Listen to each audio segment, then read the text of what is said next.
இறை இயேசுவில் பிரியமுள்ள மாதா தொலைக்காட்சியின் அனைத்து நிகழ்ச்சிகளையும் ஆவலோடு பார்த்து கொண்டிருக்கிற அன்பு நேயர்கள் அனைவருக்கும் இனிய இரவு வணக்கம். இன்று உங்களுடைய வேலைகள் அனைத்தையும் முடித்துவிட்டு உறங்கச் செல்வதற்கு முன்பாக இந்த குட் நைட் டாக் நிகழ்வுக்காக நீங்கள் காத்து கொண்டிருப்பீர்கள் என்று நினைக்கிறேன். என்றும் ஓர் அருமையான சிந்தனையைத்தான் நான் உங்களோடு பகிர்ந்து கொள்ள ஆசைப்படுகிறேன். கடவுளால் படைக்கப்பட்ட நாம் ஒவ்வொருவரும் நல்ல உடல் நலத்தோடும் ஆன்ம பலத்தோடும் வாழ வேண்டும் என்று விரும்புகிறோம். வாழ்க்கை என்பது இறைவன் நமக்களித்த வரம். நாம் எப்பொழுதும் வாழ்ந்து சுகமாய் இருக்க வேண்டும் என்பதுதான் நம் ஆண்டவரின் விருப்பமாக இருக்கிறது. வாழ்க்கை என்பது ஒரு தொழிலோ வியாபாரமோ அல்ல. கணம்தோறும் மொட்ட விழுதல் போல் மெதுவாய் பூக்கும் ஒரு கவிதை. அதை எழுத தெரியாமல் எழுதி வீணடித்து நரகமாக்கிக் கொள்ளும் நம்மை என்னவென்று சொல்வது? கணநேர இன்பத்துக்காக தவறிழைப்பவன் ஒவ்வொரு கணமும் கதறி கதறி துடிக்கிறான். இரத்தம், சதை இவைகளை வைரஸ் தின்னத் தொடங்கிய பின்பே தன்னுணர்வு வருகிறது. உயிர்கொல்லி நோய்க்கு மருந்தில்லை என்றாலும் உணர மறுக்கும் நமக்கு அடுத்த தலைமுறையை பார்க்கும் சந்தர்ப்பம் குறைவு. மனம் கட்டுப்பட்டால் எய்ட்ஸும் கட்டுப்படும். இதை உணர்ந்து கொள்வோம். வாழ்க்கை வாழ்வதற்கே, சாவதற்கல்ல என்பதை உணர்ந்து நோயில்லா சமூகம் படைப்போம். படைப்பின் நோக்கத்தை நிறைவு செய்வோம். எய்ட்ஸ் என்பது ஒரு நோய் மட்டுமல்ல, அது ஒரு மனிதனின் வாழ்க்கை சவால். இந்த நோயை எதிர்கொள்ளும் மனிதனுக்கு உடல் வலியும் அதைவிட பெரிய மன வலியும் ஏற்படுகிறது.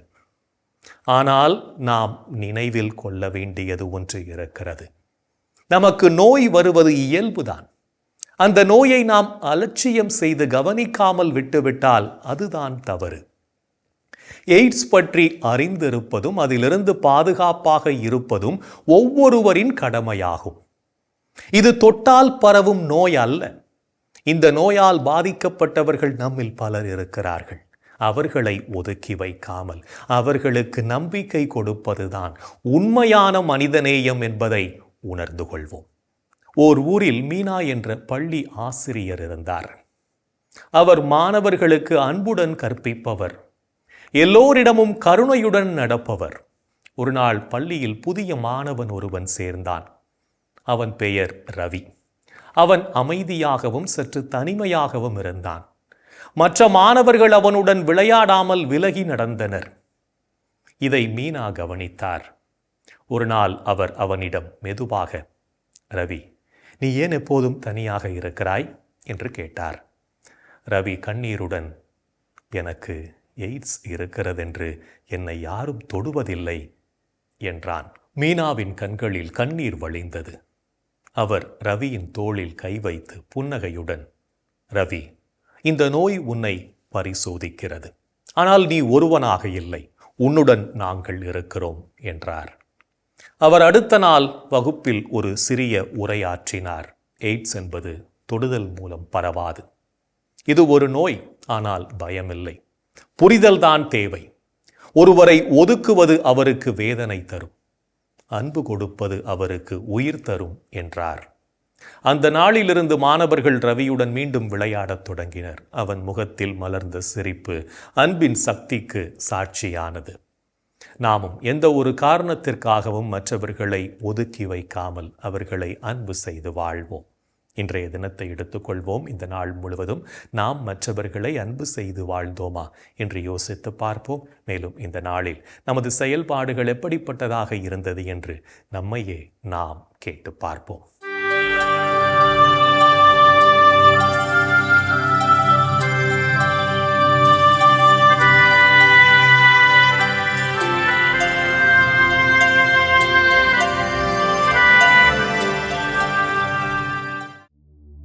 இன்று நீங்கள் உங்கள் மனதை தூய்மையுடன் வைத்துக் கொண்டீர்களா? அமைதி அருளும் கடவுள்தாமே உங்களை முற்றிலும் தூய்மையாக்குவாராக. அவரே நம் ஆண்டவர் இயேசு கிறிஸ்து வரும்போது உங்களுடைய உள்ளம், ஆன்மா, உடல் அனைத்தையும் குற்றமின்றி முழுமையாக காப்பாராக. இன்று நீங்கள் மற்றவர்களை பழிவாங்கும் எண்ணத்தோடு நடந்து கொண்டீர்களா? பழி வாங்குவோர் ஆண்டவரிடமிருந்து பழிக்கு பழியே பெறுவர். ஆண்டவர் அவர்களுடைய பாவங்களை திண்ணமாய் நினைவில் வைத்திருப்பார். இன்று நீங்கள் உங்களோடு உள்ளதை மற்றவரோடு பகிர்ந்து கொண்டீர்களா? பணத்தை உன் சகோதரர்களுக்காகவோ நண்பர்களுக்காகவோ செலவிடு. அழிந்து போகும்படி அதை கல்லுக்கு அடியில் மறைத்து வைக்காதே. இன்று நீங்கள் உங்களிடம் கொடுக்கப்பட்ட பணத்தை நேர்மையோடு கையாண்டீர்களா?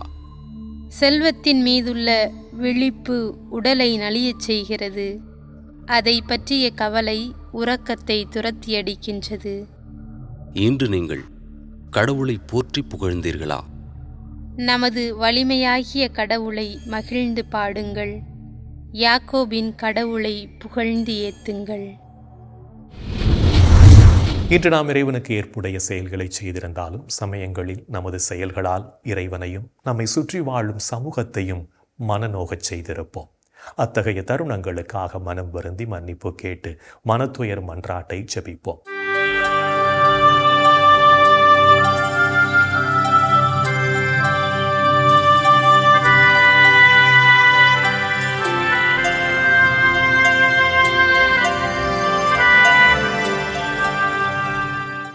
எல்லாம் வல்ல இறைவனிடமும் சகோதர சகோதரிகளே உங்களிடமும் நான் பாவி என ஏற்றுக்கொள்கிறேன். ஏனெனில் என் சிந்தனையாலும் சொல்லாலும் செயலாலும் கடமையில் தவறியதாலும் பாவங்கள் பல செய்தேன். என் பாவமே, என் பாவமே, என் பெரும் பாவமே. ஆகையால் எப்போதும் கன்னியான புனித மரியாவையும் வானதூதர் புனிதர் அனைவரையும் சகோதர சகோதரிகளே உங்களையும் நம் இறைவனாகிய ஆண்டவரிடம் எனக்காக வேண்டிக்கொள்ள மன்றாடுகிறேன். ஆமேன். மனத்துயர் மன்றாட்டை ஜெபித்ததன் வழியாக இறைவனிடமிருந்து மன்னிப்பை பெற்றிருப்போம் என்ற நம்பிக்கையோடு இறை வேண்டலில் இணைவோம்.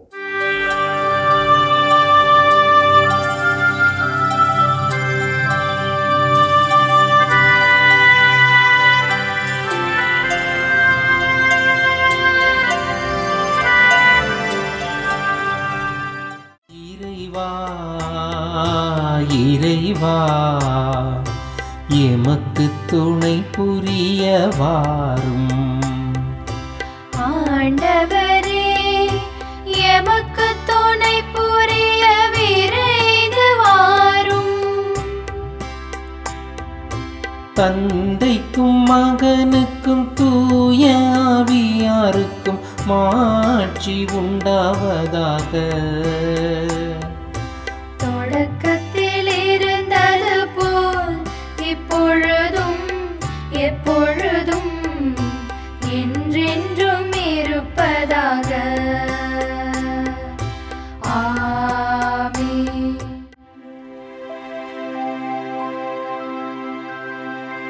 ஆண்டவரே ஆண்டவரே எனக்கு இறங்கி என் வேண்டுதலுக்கு செவி சாய்த்தருளும்.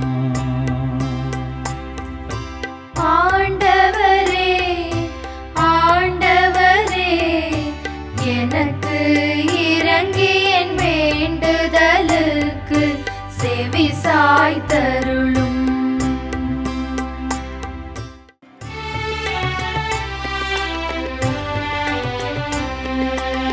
எனக்கு நீதி அருள்கின்ற கடவுளே, நான் மன்றாடும் போது எனக்கு பதிலளித்தருளும். நான் நெருக்கடியில் இருந்த போது நீர் எனக்கு துணை புரிந்தீர். இப்போதும் எனக்கு இறங்கி என் வேண்டுதலுக்கு செவி சாய்த்தருளும். மானிடரே எவ்வளவு காலம் எனக்குரிய மாட்சிக்கு இழுக்கை கொண்டு வருவீர்? எவ்வளவு காலம் வெறுமையை விரும்பி பொய்யானதை நாடே செல்வீர்? ஆண்டவர் என்னை தம் அன்பை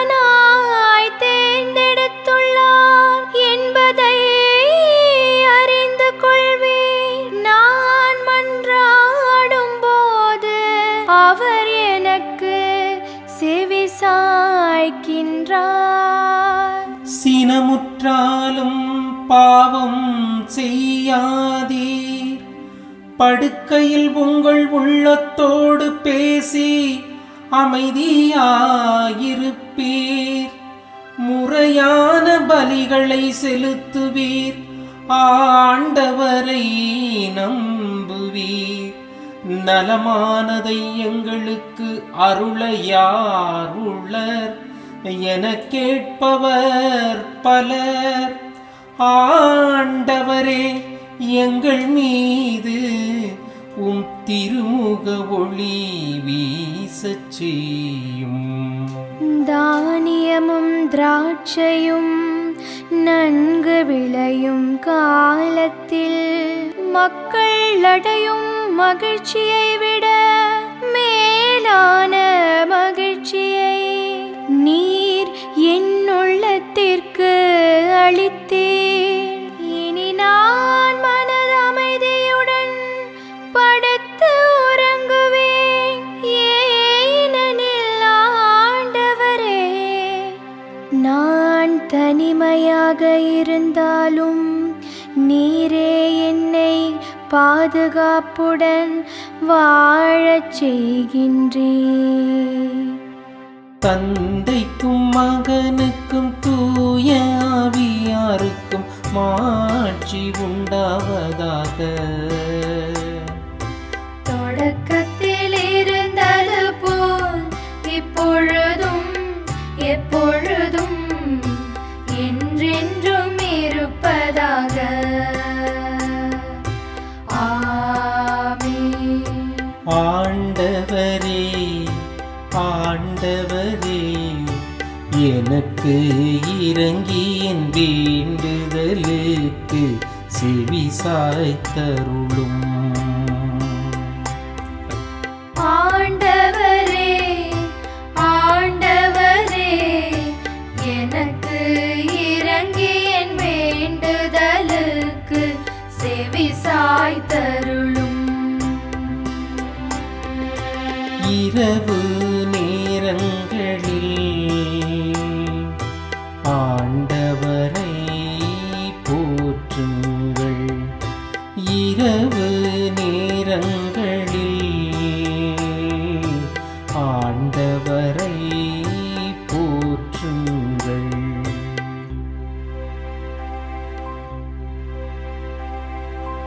இரவு நேரங்களில் ஆண்டவரின் இல்லத்தில் பணி செய்யும் ஆண்டவரின் ஊழியரே, நீங்கள் அனைவரும் ஆண்டவரை போற்றுங்கள். தூயகத்தை நோக்கி கைகளை உயர்த்தி ஆண்டவரை போற்றுங்கள். விண்ணையும் மண்ணையும் உண்டாக்கிய ஆண்டவர் சீயோனிலிருந்து உங்களுக்கு ஆசி வழங்குவாராக. தந்தைக்கும் மகனுக்கும் தூய ஆவியாருக்கும் மாட்சி உண்டாவதாக. தொடக்கத்தில் இருந்தது போல் இப்பொழுதும் எப்பொழுதும் என்றென்றும் இருப்பதாக. ஆமென். இரவு நேரங்களில் ஆண்டவரை போற்றுங்கள். இரவு நேரங்களில் ஆண்டவரை போற்றுங்கள். இறைவனின் உடனிருப்பு இந்த இரவு பொழுதிலும் நம்மை பாதுகாத்து வழி நடத்தும் என்ற நம்பிக்கையை இறை வேண்டலின் வழியாக பெற்றுக்கொண்ட நாம் இப்போது நாளைய வாசகங்களுக்கு செவிமடுப்போம்.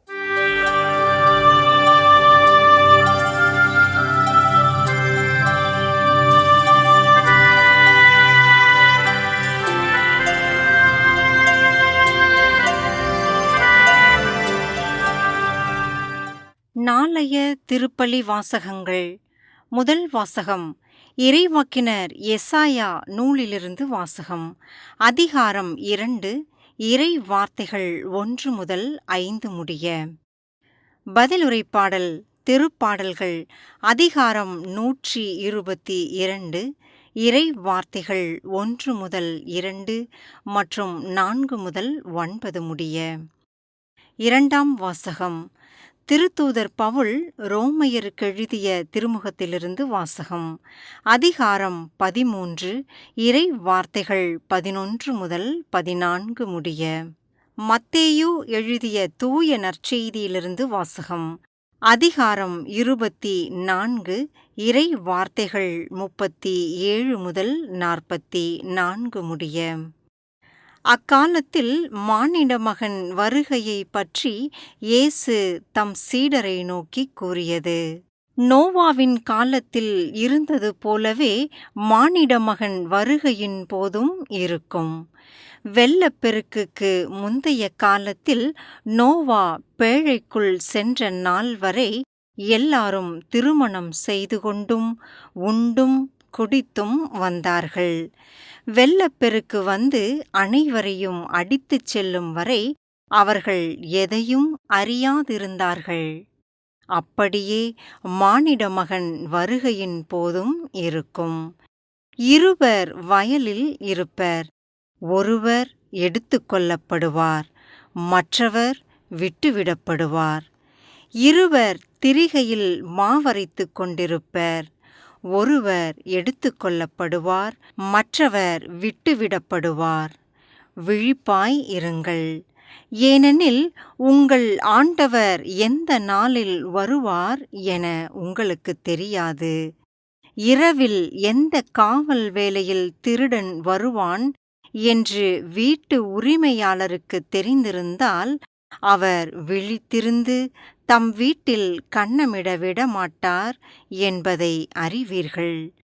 எனவே நீங்களும் ஆயத்தமாய் இருங்கள், ஏனெனில் நீங்கள் நினையாத நேரத்தில் மானிட மகன் வருவார். ஆண்டவரின் அருள்வாக்கு. கிறிஸ்துவே உமக்குப் புகழ்.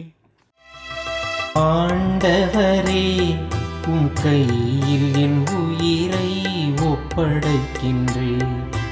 ஆண்டவரே, உம் கையில் என் உயிரை ஒப்படைக்கின்றேன்.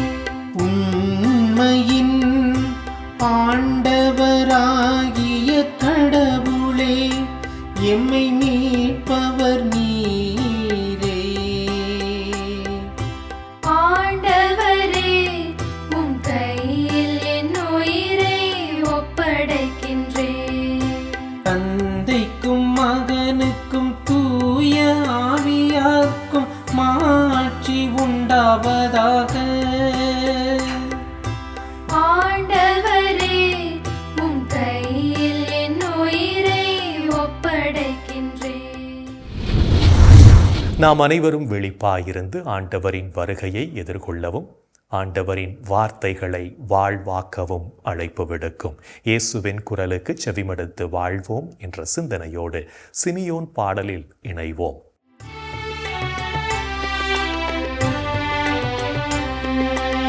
ஆண்டவரே, நாங்கள் விழித்திருக்கும் போது எங்களை காத்தருளும்.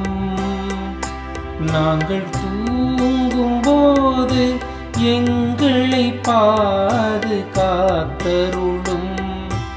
இதனால் கிறிஸ்துவோடு விழித்திருந்து அவரோடு அமைதியில் இளைப்பாறுவோம். ஆண்டவரே, நாங்கள் விழித்திருக்கும் போது எங்களை காத்தருளும். நாங்கள் தூங்கும் போது எங்களை பாதுகாத்தருளும். இதனால் கிறிஸ்துவோடு விழித்திருந்து அவரோடு அமைதியில் இளைப்பாறுவோம். சிமியோன் பாடல். ஆண்டவரே, உமது சொற்படி உம் அடியான் என்னை இப்போது அமைதியுடன் போகச் செய்கிறீர்.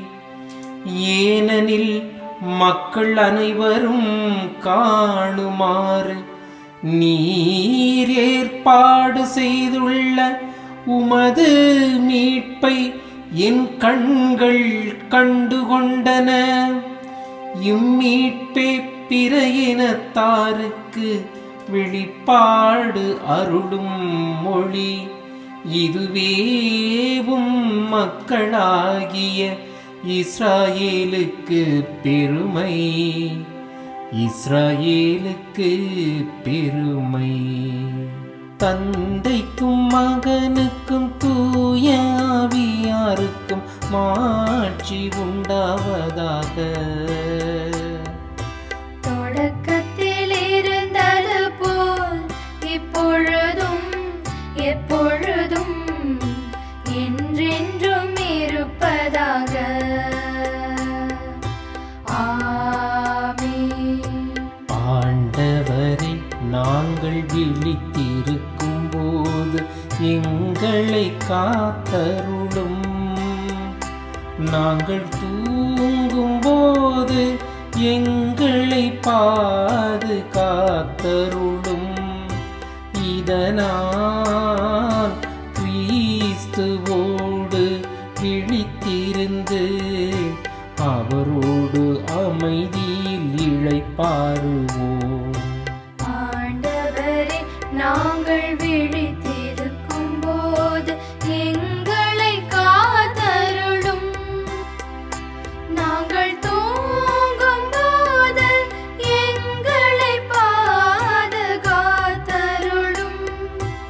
இதனால் கிறிஸ்துவோடு விழித்திருந்து அவரோடு அமைதியில் இளைப்பாறுவோம்.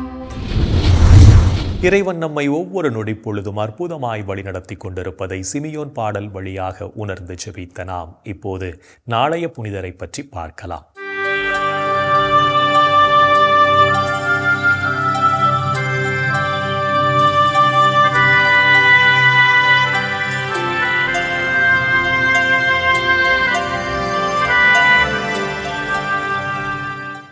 நவம்பர் 30.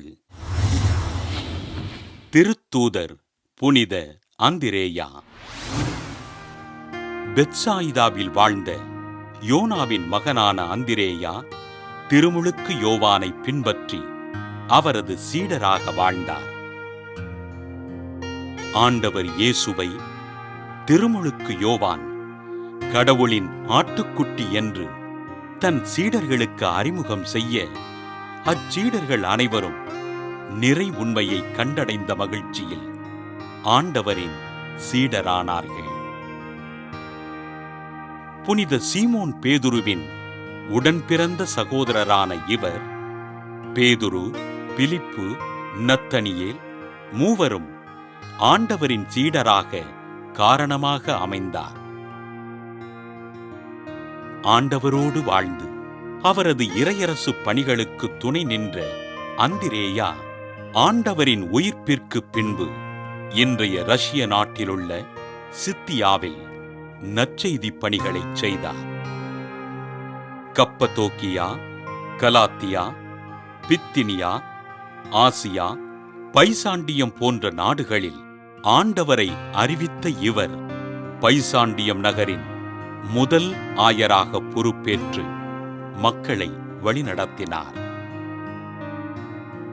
மாசிதோனியா, திரேஸ் பகுதிகளில் போதனை செய்த அந்திரேயா மரணத்தின் பிடியிலிருந்த பத்ரோஸ் பட்டினத்தின் ஆளுநன் மனைவி மேக்சிமில்லாவை குணப்படுத்த மேக்சிமில்லா கிறிஸ்தவராக மனம் திரும்பினார். தன் மனைவி கிறிஸ்தவரானதை ஏற்றுக்கொள்ள முடியாத ஆளுநன் அந்திரேயாவை கைது செய்து சிறையில் அடைக்க, சிறையில் கடுமையாக துன்புறுத்தப்பட்ட அந்திரேயா கிபி 70ஆம் ஆண்டு நவம்பர் 30ஆம் நாள் எக்ஸ் வடிவ சிலுவையில் அறையப்பட்டு படுகொலை செய்யப்பட்டார். ஆண்டவரோடு வாழ்ந்து அவரது பணிகளில் உதவிகள் செய்து தன் வாழ்நாள் முழுவதும் ஆண்டவருக்காக வாழ்ந்த அந்திரேயாவினை திரு அவை புனிதராக உயர்த்தி தொண்டை நோயாளிகளுக்கு பாதுகாவலராக அறிவித்தது. திருத்தூதரான புனித அந்திரேயாவின் திருவிழாவினை கொண்டாடுகின்ற நாம் தொண்டை பிரச்சனையினால் பாதிக்கப்பட்டிருக்கும் சகோதர சகோதரிகளை ஆண்டவர் தொட்டு குணப்படுத்தும்படியாக ஜெபிப்போம்.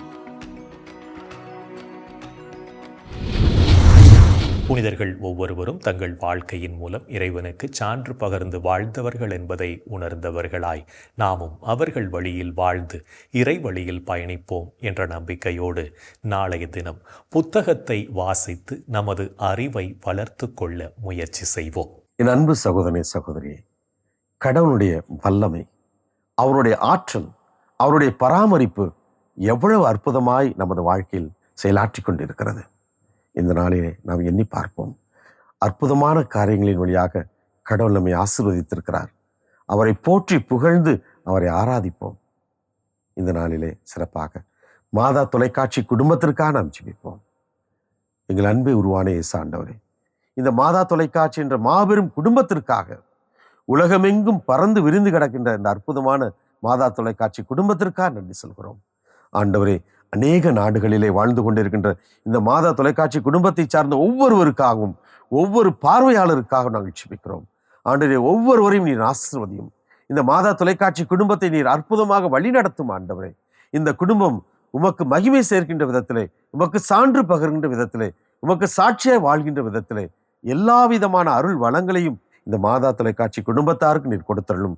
இந்த மாதா தொலைக்காட்சியை பார்க்கின்ற ஒவ்வொருவருக்கும் நீர் ஆசிரால், அருளால், ஆற்றலால், வல்லமையால் நீர் நிரப்ப வேண்டும் என்று நாங்கள் கேட்கிறோம். ஆண்டவரே இயேசுவே, நீர் ஆசீர்வதியும் ஐயா. இந்த மாதா தொலைக்காட்சி குடும்பம் இன்னும் பறந்து விருந்து பல நாடுகள் எங்கும் இன்னும் சிறப்பாய் வளர்ந்திட கிருபை செய்தருளும். எங்கள் அன்பு தாயே, ஆரோக்கிய அன்னையே, இதோ உமது மாதா தொலைக்காட்சி குடும்பத்திற்காக நீங்கள் பரிந்து பேசுங்கள் அம்மா. இந்த ஜெபங்களெல்லாம் எங்கள் ஆண்டவராகிய இயேசுவே உமது வல்லமையான திருநாமத்தின் வழியாக உம்மை கெஞ்சி மன்றாடுகிறோம். ஆமென். என்று வாழும் உயிருள்ள இறைவன் தந்தை, மகன், தூய ஆவியார் நாம் அனைவரையும் நிறைவாக ஆசீர்வதிப்பாராக. ஆமென். இந்த ஜெபத்தின் வழியாக இறை அன்பிலும் அரவணைப்பிலும் நாம் நலமோடு வாழ்ந்து கொண்டிருக்கிறோம் என்பதை உணர்ந்திருப்போம். இறை ஆற்றலும் வல்லமையும் என்றும் நம்மில் தங்கும். அன்னை மரியாவும் நமக்கு உதவிகள் செய்வார் என்ற நம்பிக்கையோடு அவரின் துணை வேண்டி இந்த நிகழ்வை நிறைவு செய்யலாம். Good night.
அன்புடன் எம்மை கடைக்கண் பாரே, திருவயிற்றின் கனியாம் இயேசுவே, இம்மை வாழ்வின் இறுதியில் காட்டுவே, கருணையின் உருவே, தாய்மையின் கனிவே,